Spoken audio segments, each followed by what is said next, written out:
A while back, I had on Sam Esmail, the creator of the acclaimed television series Mr. Robot. Because it continues to break artistic boundaries, I asked Sam back, this time, not to talk just about the series, but the process of such an imaginative mind and what we all may learn to increase our own creativity.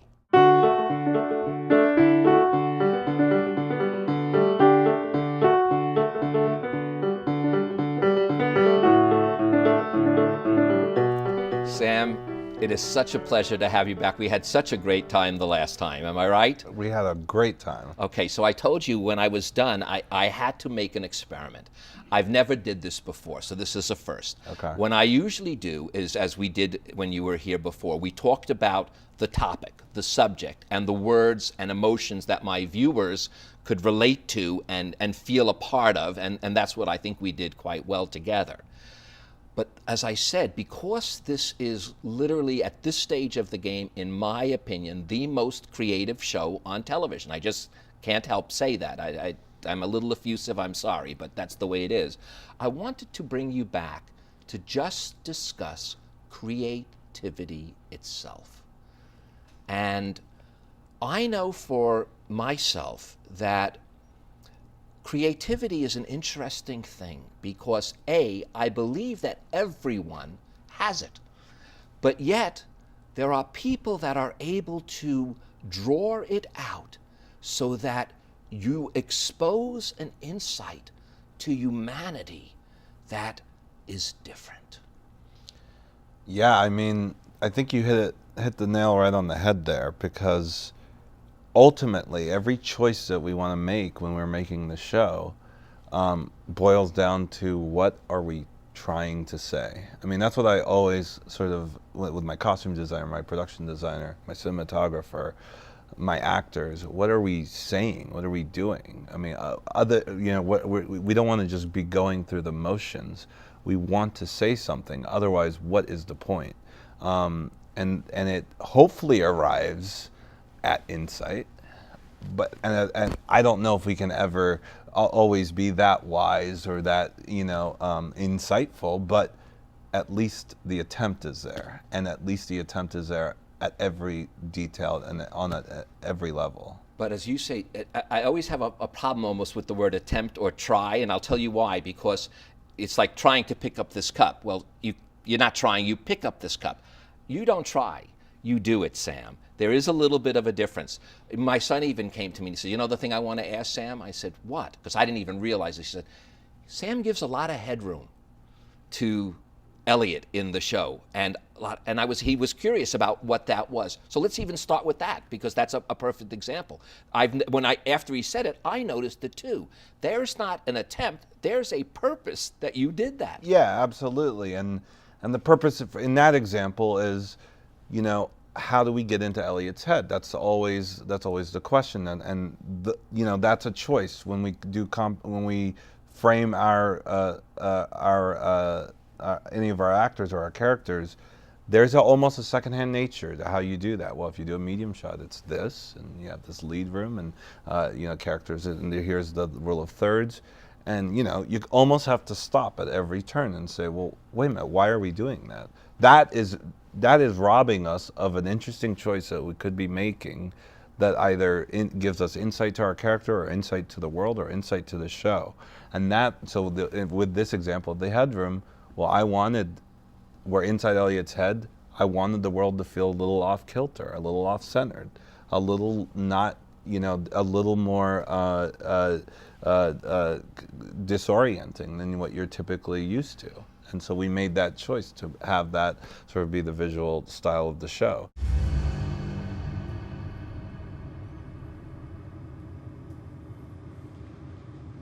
What do I do?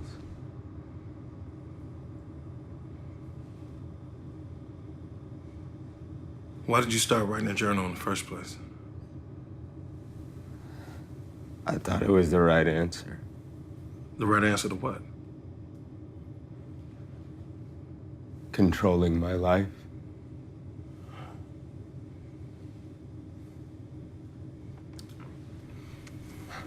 My wife, when she drove her car that day, She did everything right. She always wore seatbelt, hands at 10 and 2. She was the most perfect driver I'd ever met. It was annoying. She stayed in the lines, never went above or below the speed limit, stopped at traffic signs. She followed every rule. And then one day, none of that mattered. As my son, when he's a filmmaker, and he looks at it oftentimes as every frame is its own picture. And then when I was again through his eyes watching Mr. Robot, I noticed that you also, it's not just the scene that you're thinking of, it's the frame by frame. Yeah. That's an amazing amount of detail. Is there a time when, in fact, do you get a paralysis of analysis sometimes with so much detail? Well, I don't believe in that. I think a lot of people do find the show a little intimidating because it is a lot of detail and can feel dense. But I feel like to me, that's not a problem. That's not an issue.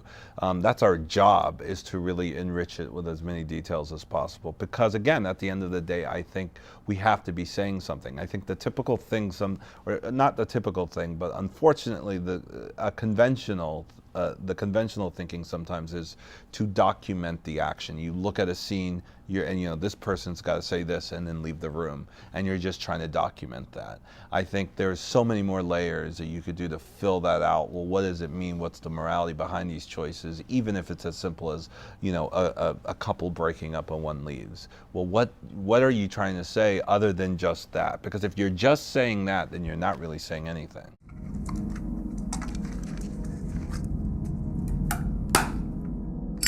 Who are you? Is this your house? I've been here for hours. I wanted to confirm that this wasn't a waste of my time. Well, what about my time? Oh, honey, my time is much more valuable than yours. Speaking of, I've only allotted 28 minutes for this conversation, which is very generous of me. So we should begin. I'd like to leave. Oh, no, you wouldn't. You've waited so long. Surely you want to know why. That is, if you indeed believe that your time holds any value.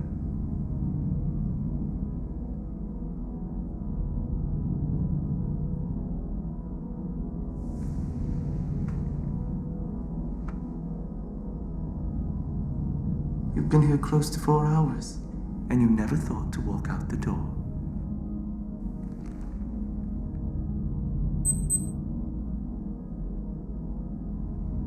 The door was locked.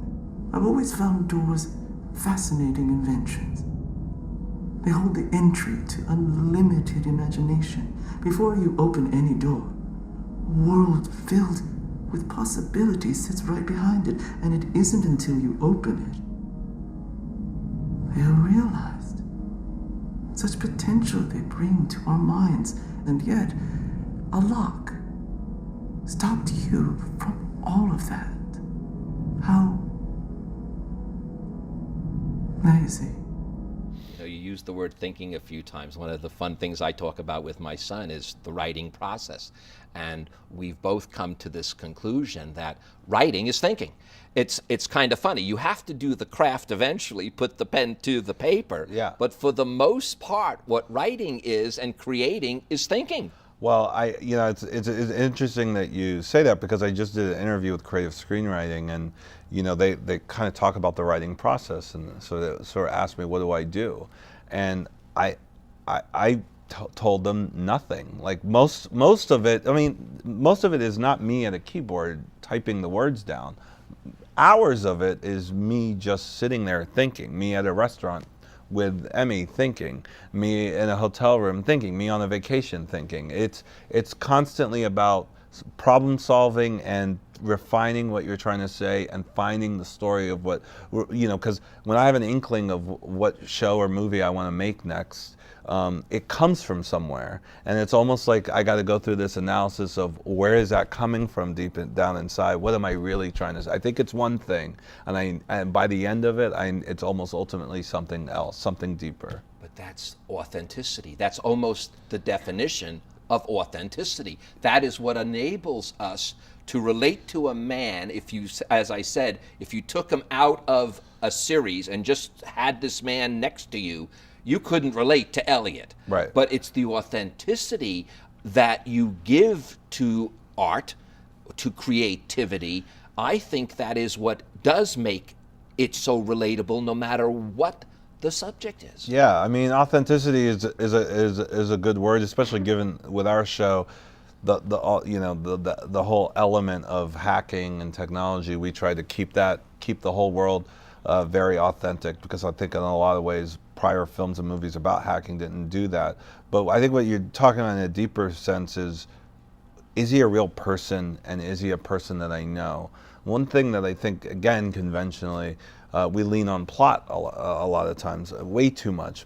Plot inevitably has to make sense, and you have to kind of understand it. The audience has to kind of understand it, but you don't remember plot. You remember the characters, and I really deeply believe that. Oh. And you remember what they're about and who they are and what choices they make, bad or good, and that will ultimately resonate more than the sequence of events that happen on the screen. But that seems like the way that resonates that way is because of all the drilling down, yes, that one must do. You seem to, it's almost imperative that, and I think I want to share this with my viewers, that this is what they can do too, is when you have a creative concept, don't just let it float there as this creative concept. Drill down into it. Be curious about what it is. Be curious about what it is that you find interesting about it. I mean, that's the one thing. I mean, there's this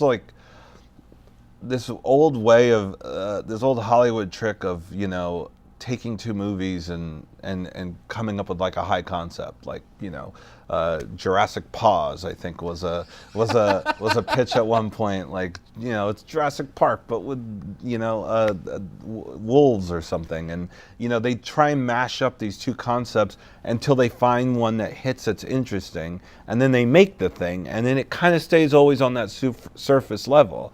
And other times writers will, in not such an obnoxious way, do it with other concepts. Oh, I really want to tell this story about this thing. I've never seen it in a movie or TV show, and I kind of want to explore that, and I think it'd be cool.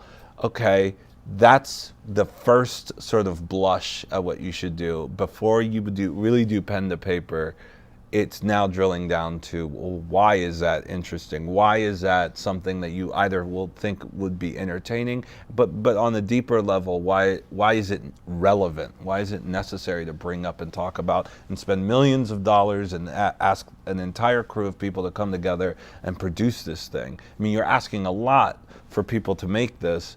What is the relevant sort of, the thing that must be said about this story?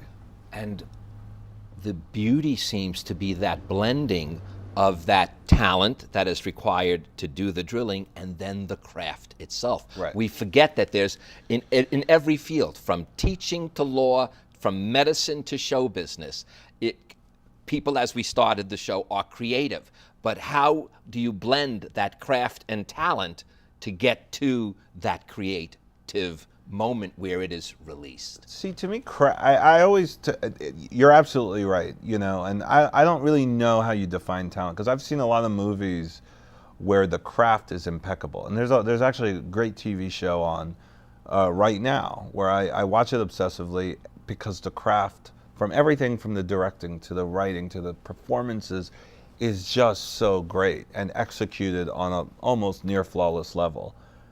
But I don't know if on a deeper level it resonates with me. And sometimes I prefer a movie that maybe isn't like the most polished, that maybe is a little messier, but there's something about it that's wild, that resonates with me in a way and doesn't let me go and shakes me up. But how does one know? I have so many creative people that watch the show, or at least want to be creative. That's the other problem too.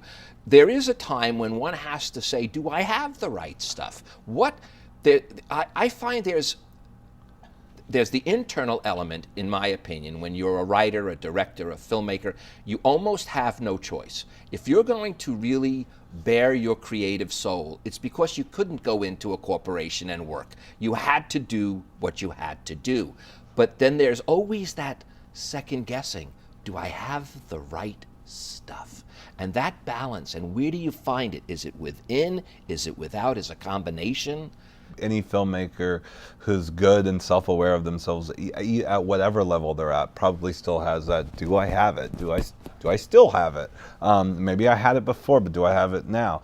I think the right question is, do I have something I desperately need to say that cannot be said by anybody else? So that goes back to then the part where I said you almost have no choice. Right. If you are going, you almost don't have, you're right. You don't even have to ask that question, right, because it's a non-question. Well, I remember when people would say, because this happened a lot to me as you're growing up and you keep telling your parents and your friends, I want to be a filmmaker.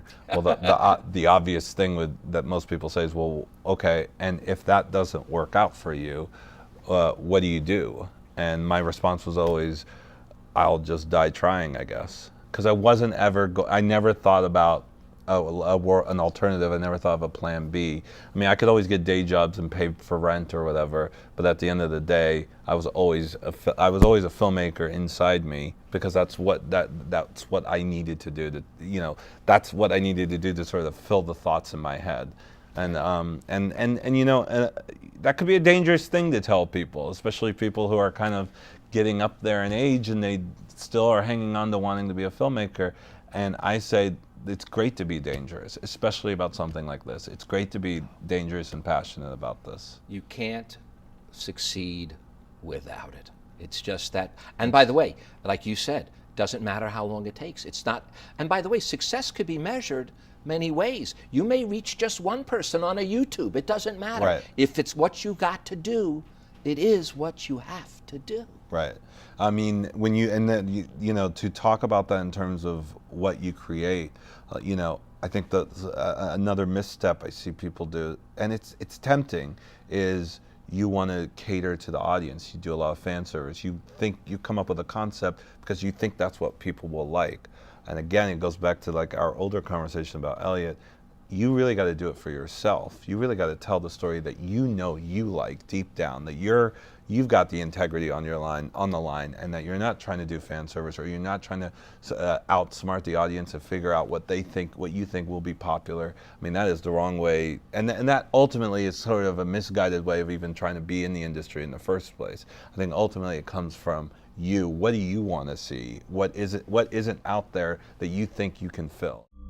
Thought I was doing something good. It's part of this project. Thought I was gonna be part of something special.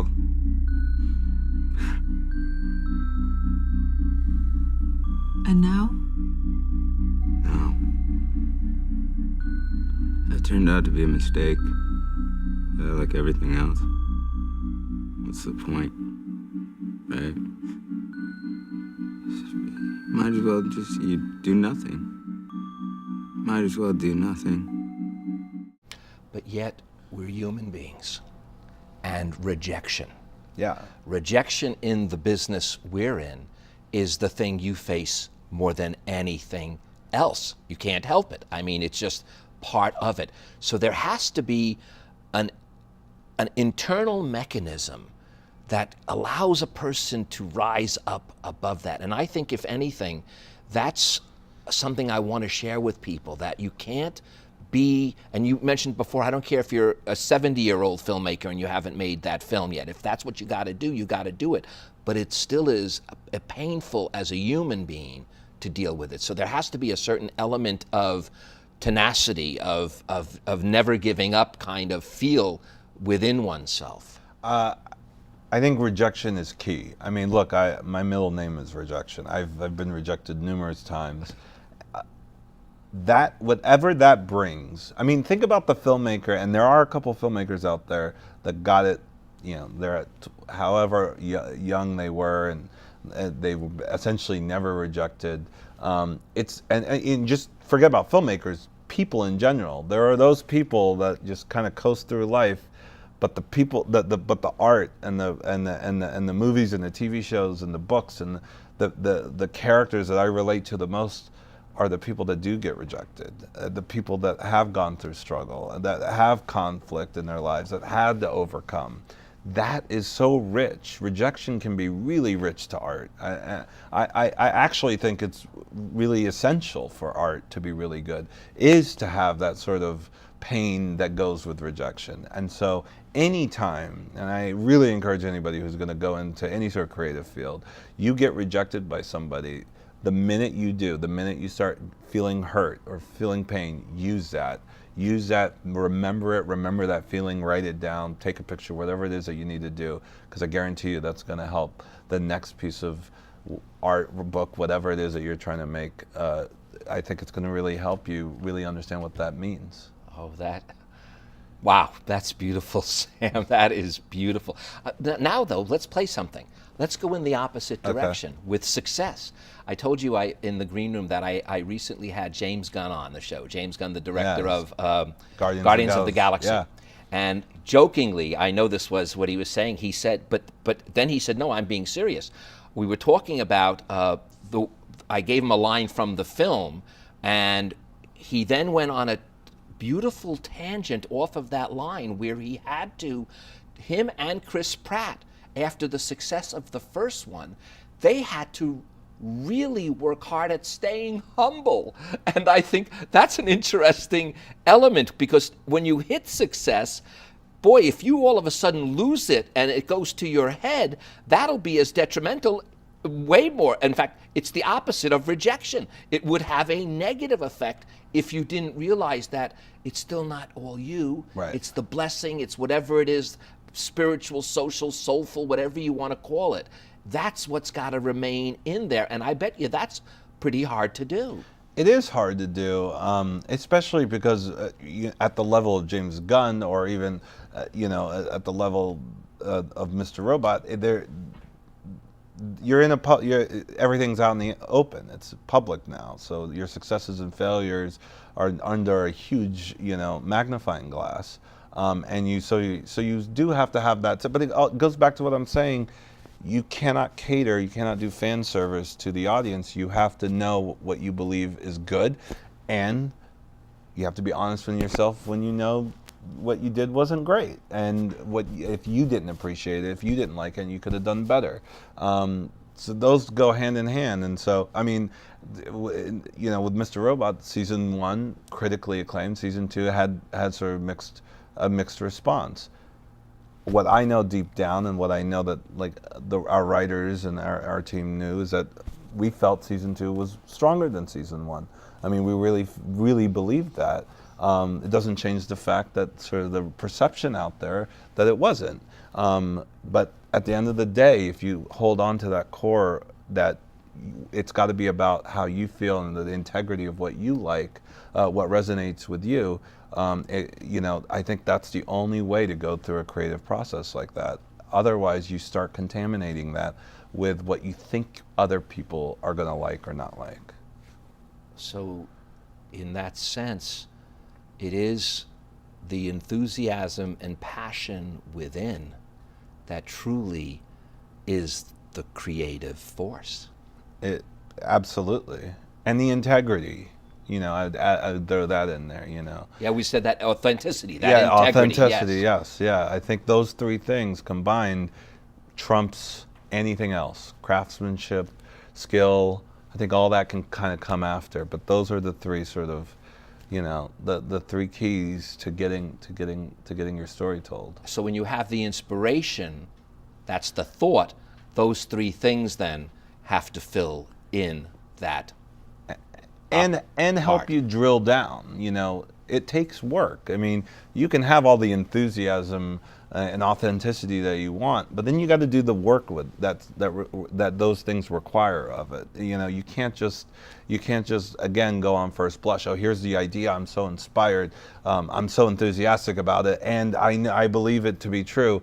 Well, that's where the authenticity, I think, really kind of to be really authentic about it, you got to drill down and think about why it is that you want to tell this story, and then that starts to reveal even more interesting answers, and really start to give credibility to what you are trying to do on an authentic level, and it will make you more enthusiastic about what you're trying to say. Sam, I want to thank you for your enthusiasm and you. your This was passion. Just you've enlightened me and my audience, and I am so grateful. Thank you. And thank you guys for joining us. Now, before Sam leaves, I'd like to leave you with these words from Sam's acclaimed series, Mr. Robot. Before you open any door, the world filled with possibilities sits right behind it. And it isn't until you open it you'll realize such potential they bring to our minds. I'm Barry Kibrick. Look between those doors and find that your potential is also filled with possibilities. Thank you, Sam. Thank you. To connect with Barry, like him on Facebook and follow him on Twitter @Barry Kibrick. And to contact Barry directly, view past episodes of Between the Lines, and read his weekly blog, visit us at barrykibrick.com.